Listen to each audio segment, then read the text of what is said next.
Então, nosso primeiro tópico, tá? Integral que se divide em integral definida, que vai apontar para mim para integral indefinida. E por que eu extraí da minha árvore, tá? Então, só voltando aqui minha árvore, porque eu extraí da minha árvore esses temas assim, né? Vou só corrigir aqui, colocar um Nzinho. Porque eu extraí da minha árvore, tá? Dessa maneira, nessa ordem. Bom, aqui tem uma questão conceitual importante, que eu vou já frisar diretamente ela, que é o teorema fundamental do cálculo. Essa questão, né, conceitual é muito importante para a gente. Mas para eu chegar no teorema fundamental do cálculo, eu vou antes, né, passar pela ideia da antiderivada. Ok? Então, o primeiro exercício aqui é a gente pensar no conceito de antiderivada. Então, como é que eu penso nesse conceito, Felipe? Que conceito é esse? Do que você está falando? Eu não estou falando de integral. Esquece integral. Integral não existe ainda. A gente está falando do conceito de antiderivada. O que é antiderivada? Também vai ser conhecido como primitiva. Tá? O que é antiderivada?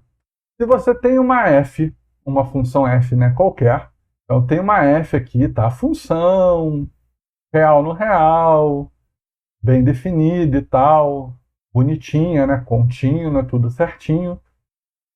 Tá. Eu vou chamar a f maiúscula, tá? Outra função no mesmo domínio, derivável agora, tá? Essa daqui, que é a f maiúscula, é derivável. Eu vou chamar essa função f maiúscula, que é derivável, de antiderivada. Então ela precisa ser derivável. E ela vai ser antiderivada da f pequena, tá? Da pequena, se acontecer o seguinte. Então isso é uma definição, tá, gente? Então é obrigatório. Se a derivada dessa for a pequenininha. Isso para sempre que você tiver no domínio. Então a grande, né, ela é a primitiva, a antiderivada da pequenininha. Esse é o conceito que a gente vai estabelecer. Felipe, não estou entendendo ainda. Não tem problema, calma. Você vai entender com exemplo agora. Tá? Fica tranquilo, tá tudo bem. Por exemplo, se eu pegar a função f igual a 2x, né, uma função bem fácil aqui, né, que a gente conhece, e agora eu estou partindo da hipótese, nesse momento do vídeo, que você conhece o que é derivada. Se você não sabe o que é derivada, tudo que eu falar daqui em diante não vai fazer o menor sentido, e aí você não deve assistir esse vídeo agora. Você primeiro assiste aí os vídeos, né, de derivada lá no meu canal, enfim, assiste outros vídeos e depois volta para cá, tá bom? Então estamos combinados, a gente sabe o que é derivada. Bom, se eu tenho uma f igual a 2x e eu perguntasse para você assim, qual é a função que eu derivo? Qual é a função que eu coloco aqui dentro e derivo? Eu obtenho 2x aqui do lado de fora. Qual é a função que eu coloco aqui dentro e derivo ela e obtenho 2x? Provavelmente, se você já estudou a derivada, você sabe que a resposta desse problema é x ao quadrado. X ao quadrado é uma função que eu derivo e obtenho 2x. Então, nesse conceito que eu acabei de estabelecer do que é uma antiderivada, a f maiúscula de x, ou seja, a antiderivada de 2x, é x ao quadrado. Então ela é uma primitiva, tá? Então essa f é primitiva, tá? Da fzinha. Ou seja, se eu derivar ela, eu obtenho a f pequena, a fzinha. Beleza. Mas alguém aí mais espertão, mais ligado, podia falar o seguinte, não, Felipe, ó, esse não é a única função que derivando da 2x, não. Tem uma outra.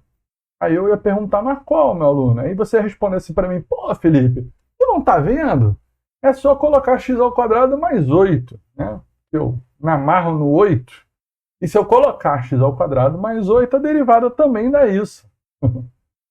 Olha que interessante, né? Eu também faço isso, a minha derivada também dá 2x.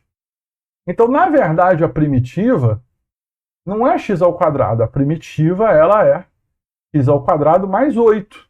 Porque a derivada do 8 é constante, é zero. A derivada do x ao quadrado é 2x e dá a mesma função. Dá a mesma fzinha.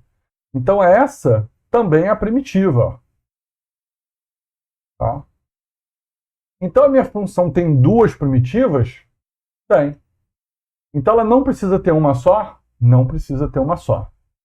Qualquer constante que você somar na função é uma outra primitiva dela. Então, podem ter várias, podem ter uma, duas, três, podem ter, na verdade, infinitas. Porque você escolheu 8, mas eu podia escolher 7. E o seu amigo menos 5. E o outro podia escolher π. E o outro raiz de qualquer número que eu colocar aqui somado é uma primitiva. Quando isso acontece em matemática, quando tem várias respostas para o mesmo problema, então é que aquele problema admite infinitas soluções, infinitas respostas. Então a gente agrupa todas essas respostas numa representação só. E a gente chama, a partir disso, a partir dessa ideia, né, a gente chama todas as primitivas, tá? Então vou continuar aqui. Então todas as primitivas da minha função, a gente vai chamar elas de x ao quadrado mais c, onde c é um número qualquer do universo. Eu não sei nem qual é. Tá? Eu agrupei todas numa primitiva única. Essa primitiva aqui, como c é desconhecido, é qualquer coisa, porque a derivada dá sempre 2x, né? Então, isso aqui a gente chama, né, de família, representação geral. É aquela pessoa que representa a classe, né? Então, seria aí o líder na sindical, né? Representando toda a classe aqui. Então, é a função que representa a classe, a gente vai chamá-la de primitiva geral, né? Ou seja, primitiva final, né? A única primitiva. Agora vai virar única, porque eu representei todas. Então, agora não tem mais duas diferentes. Tem todas representadas numa só função, numa só conceito abstrato aqui com um constante qualquer. Então aqui eu representei todas. Então a partir dessa ideia, a gente junta tudo de integral e fala assim, bom, então a integral, antiderivada primitiva, é uma só e é sempre uma constante qualquer junto. Então passou a ser isso. Esse é o conceito de antiderivada, né, de primitiva. Tudo bem? Esse foi o conceito estabelecido por uma dezena de anos, tá? E foi assim que foi definido, e foi calculado, e foi feito, e tudo foi observado assim. Contudo, entretanto e todavia, você também tem um conceito em matemática muito antigo, que é o conceito de você tentar encontrar a área de figuras, né? E aí, pensa comigo só uma coisa interessante. A gente sabe fazer a área de círculo, a gente sabe fazer a área de quadrado, a gente sabe fazer a área de triângulo, a gente sabe fazer a área de pentágono, paralogramo, trapézio, etc. Mas se você pegar uma função, por exemplo, como uma parábola, né, muito grande aqui o meu eixo, diminuir. Se você pegar, por exemplo, uma parábola, qual seria a área que a parábola faz? Essa é uma pergunta interessante, né, curiosa, porque a gente normalmente não usa uma parábola para fazer cálculo de área, nem nada disso, né? Mas existem, né, movimentos, existem situações em que a gente precisa, né, da parábola fazer cálculo de área. Por exemplo, a lente de um carro, né, o espelho ali que, né, ilumina, né, que faz, né, o farol do carro, é em formato, né, parabólico. Então ali a gente precisa do cálculo da área para saber quanto de material a gente vai gastar. Claro que ali é uma área de um paraboloide, ou seja, da revolução, tá tudo o mesmo conceito, mas envolve o conceito, né, de parábola. E Então é natural a gente explorar a ideia de, por exemplo, quanto é a área embaixo do gráfico de uma parábola. Então, vou pegar só uma metade aqui da parábola, né? Só esse lado de cá. E aí eu quero saber o seguinte, ó, do 0 até o 1, né? 1 ao quadrado dá 1, né? Aqui é uma parábola x ao quadrado. 1 ao quadrado dá 1 também. Quanto é essa área aqui? Quanto é a área embaixo do gráfico de uma função? Quanto é essa área? E aí, muito se discutiu em como a gente faria isso, como a gente faria essa conta, como a gente aproximaria isso, como a gente iria fazer o cálculo com precisão, ou seja, primeiro aproximado, depois com precisão. Uma primeira aproximação, né, uma primeira ideia aqui que foi dada, se eu quero calcular essa área aqui, uma primeira ideia é, mete aqui, né, coloca aqui um retângulo, né, na verdade um triângulo, metade aqui, ó, e aproxima pelo triângulo, né, com os eixos. Vai ser uma boa aproximação, né? Mas não vai dar exato, né? Tem uma partezinha aqui no meio que não vai funcionar, que não dá preciso. E aí esse conceito foi sendo aprimorado para aproximar por pequenos retângulos. E aí surgiu a ideia de integral. Então, o que é a integral? A integral definida. A integral, nessa época só tinha essa, né? A integral, conceito geral, ela era uma forma de eu dizer para você o seguinte, olha, eu estou, quando escrevo de 0 a 1, eu estou vendo qual é a área que a minha função faz embaixo do eixo até x. Então, eu estou vendo quanto é essa minha área da minha função, nesse caso x ao quadrado, em relação ao eixo x, tá? Então, lembra que o conceito de área em matemática é altura vezes base, né? Base vezes altura que faz o conceito de área em matemática de forma geral.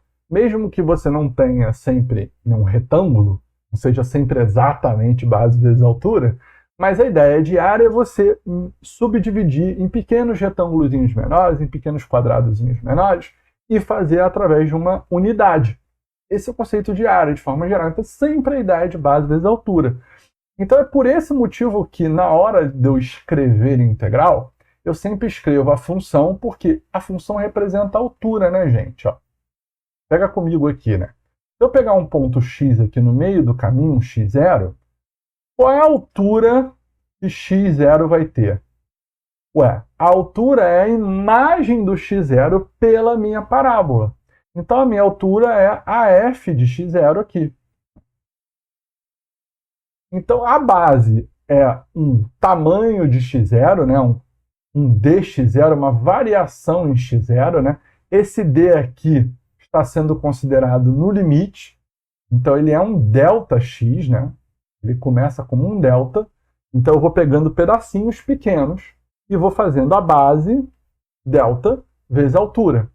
Então, essa fórmula ela advém do conceito da altura multiplicada pela base, f de x delta x. Só que esse delta é muito pequeno. A gente vai subdividindo para o erro tender a zero, para o sinal ser igual, a gente subdivide para ficar muito pequeno. Então, esse delta, a gente representa ele bem pequenininho, esse delta que está indo para zero, esse delta que está diminuindo, esse limite que eu estou fazendo, e aqui é o conceito de limite, esse limite que eu estou fazendo de altura vezes base, aqui está na ordem inversa, né?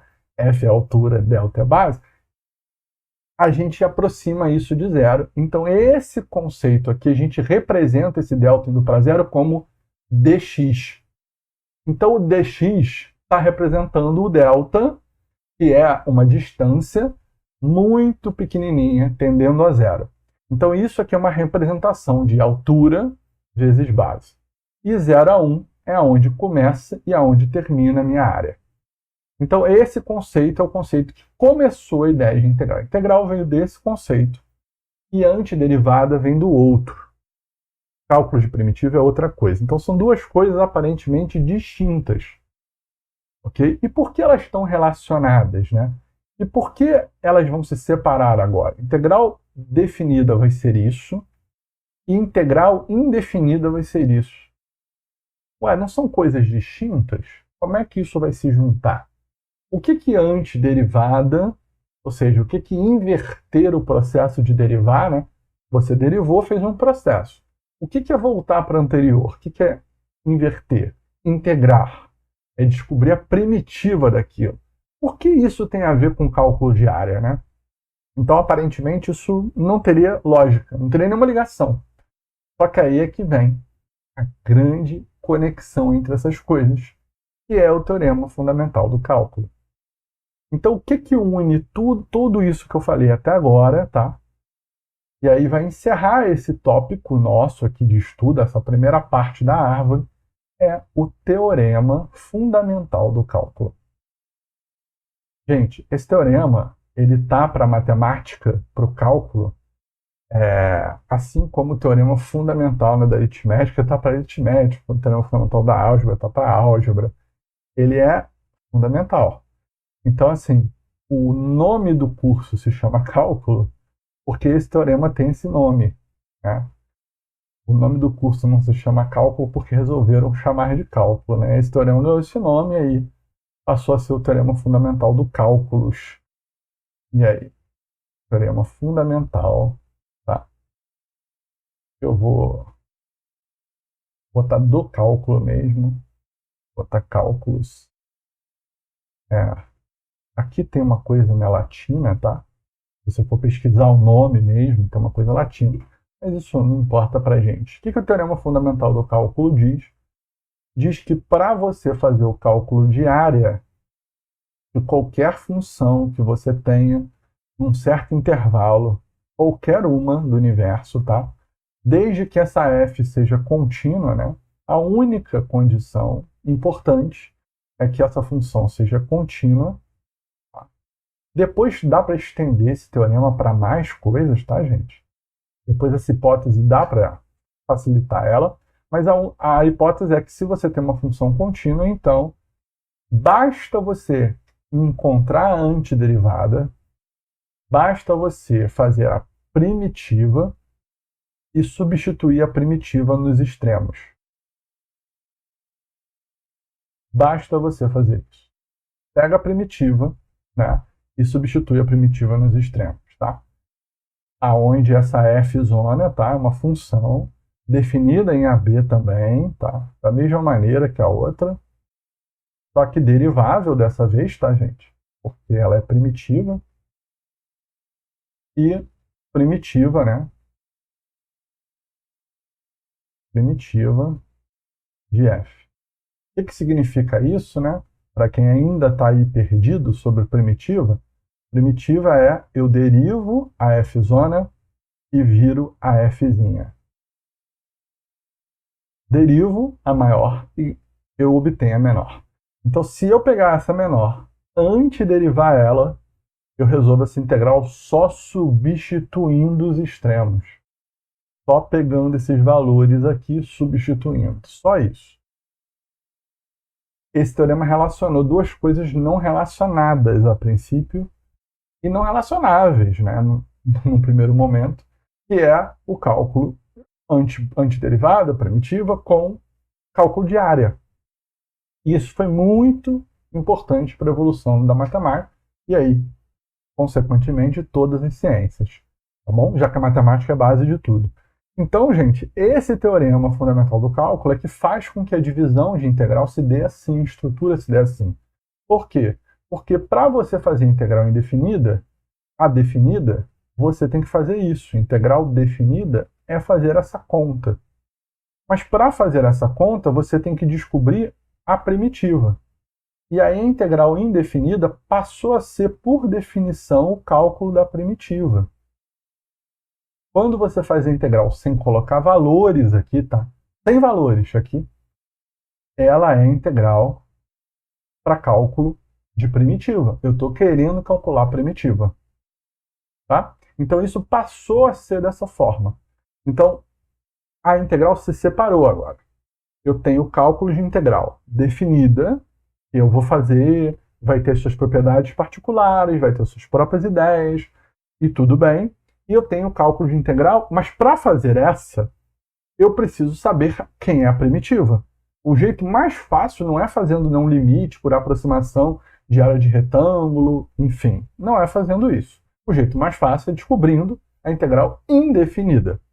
Então, o segredo para resolver a integral definida, que é o que eu quero aplicar na prática para descobrir um valor de uma área, etc., é resolver a integral indefinida. Então, o 80/20 de integral está na integral indefinida.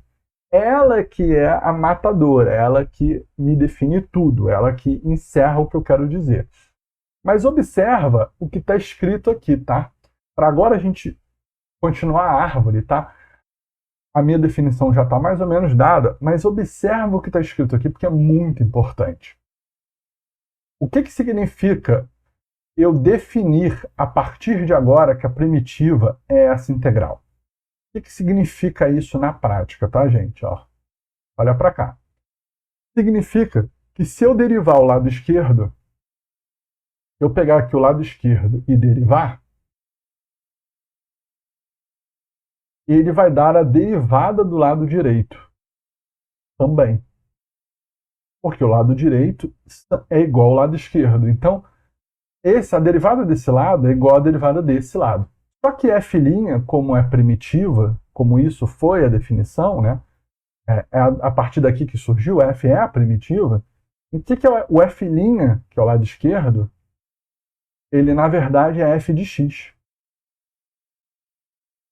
Então, o que acontece a partir de agora? A gente relaciona por uma equação, né? Que a integral e a derivada são inversas uma da outra. Ou seja, se eu pegar uma integral e derivar uma integral, fizer isso que eu acabei de fazer aqui, ó, derivar a integral, eu automaticamente estou descobrindo a f de novo. A f que estava dentro surge do lado de fora. Então, integrar e derivar são processos que passam a ser agora invertidos mesmo, tá? Então, são coisas que se invertem. Da mesma maneira, o contrário, tá, gente? Da mesma forma, o contrário. Igualzinho, ó. O que acontece quando você integra, tá? Analogamente, tá? Ó, o que acontece quando você integra uma f' de x? Integrar a f' de x é integrar a própria f. Né? F' não é f. Integrar a f é voltar para a função original, porque a f grande é a integral da f pequena, porque é primitiva. Então, olha só. A derivada de uma integral volta para quem está dentro. A integral de uma derivada volta para a função original. Isso é muito importante a gente ter na nossa cabeça, estar bem relacionado, que elas são inversas uma da outra. E agora a gente vai para a próxima etapa da nossa árvore.